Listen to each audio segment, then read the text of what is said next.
আমার পেটে যখন সন্তান এলো তখন সিদ্ধান্ত নিলাম সন্তানের জন্ম শ্বশুর বাড়িতে হবে, বাবার বাড়িতে যাব না। কিন্তু শেষ পর্যন্ত এই সিদ্ধান্তে অটল থাকতে পারিনি। গর্ভধারণের পর থেকে লক্ষ্য করলাম প্রবলভাবে পেটে ব্যথা করছে। ব্যথাটা এত তীব্র ছিল যে চলাফেরা করা কষ্টকর হয়ে পড়লো। স্বামীকে বললে সে ডাক্তারের কাছে নিয়ে গেল। ডাক্তার বললেন বিশ্রামে থাকতে, কিন্তু দু একদিন আমাকে শুয়ে বসে থাকতে দেখে শাশুড়ির মেজাজ খারাপ হয়ে গেল।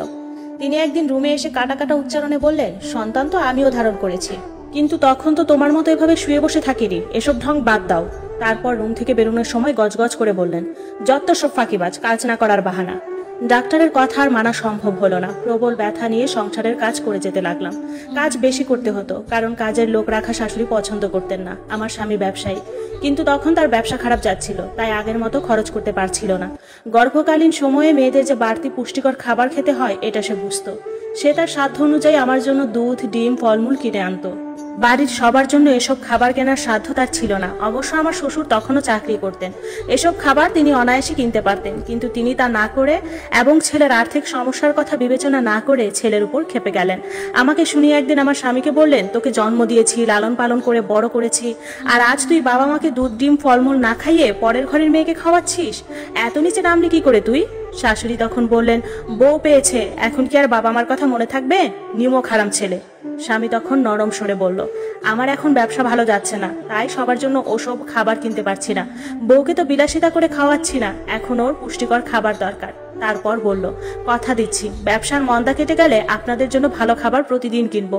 এরপর বলল, বাবা আপনি তো এখনো আয় করেন, আপনি চাইলে তো ওসব খাবার কিনতে পারেন। শ্বশুর ধমকে বললেন, চুপ থাক, কথা বেশি বলিস তুই, আমরা কিছু বুঝি না তাই না? প্রেম উতলে পড়ছে বইয়ের জন্য। স্বামী সে রাতে বিষণ্ণ গলায় আমাকে বলল, সামান্য কিছু পুষ্টিকর খাবার তোমাকে দিতে চেয়েছিলাম, তাও পারলাম না। ওকে সান্ত্বনা দিয়ে বললাম, তুমি মন খারাপ করো না, তোমার অবস্থা বুঝতে পারছি। শারীরিক যন্ত্রণা, ঠিকভাবে খেতে না পারা এবং সংসারের কাজের ধকলে শরীর দ্রুত খারাপ হয়ে যেতে লাগলো। একটা সময় কোমর, হাত পা ব্যথা শুরু হলো। যন্ত্রণায় এবং দুর্বলতায় রাতে এক ফোঁটা ঘুম হতো না। রক্তশূন্যতা এবং পুষ্টিহীনতায় আমার অবস্থার যখন খুব বেশি অবনতি হয়ে গেল, তখন পেটের বাচ্চার কথা ভেবে ভয় পেয়ে গেলাম।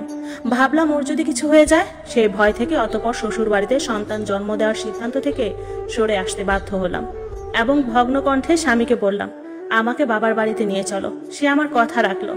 বাবার বাড়ি যাওয়ার পর আমার করুণ অবস্থা দেখে বাবা মা হুহু করে কেঁদে দিলেন। যাই হোক, যথাসময়ে আমার একটা ছেলে সন্তান হলো। যদিও ওর ওজন প্রয়োজনের তুলনায় কম ছিল, তবে আল্লাহর রহমতে আমি এবং ছেলে দুজনেই সুস্থ থাকলাম। 30 বছর পরের কথা।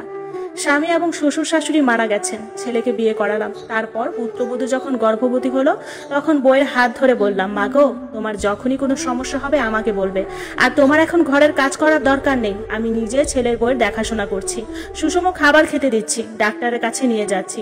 মাসখানিক পর ছেলে এক সন্ধ্যায় আমাকে এসে বলল, আজ শ্বশুর ফোন করে মেয়েকে বাবার বাড়ি যেতে বলেছিলেন এই সময় বাবার বাড়িতে মেয়েদের যত্ন ঠিকভাবে হয়, শ্বশুর বাড়িতে হয় না। শুনে আমার বউ কি বললো জানো? বললাম, কি বললো? বলল, না বাবা, বাড়ি যাব না, সন্তান এখানে হবে। শাশুড়ি মা এত ভালো যে বলে বোঝাতে পারবো না। তিনি আমাকে আপন সন্তানের মতো ভালোবাসেন, সার্বক্ষণিক আমার খেয়াল রাখেন।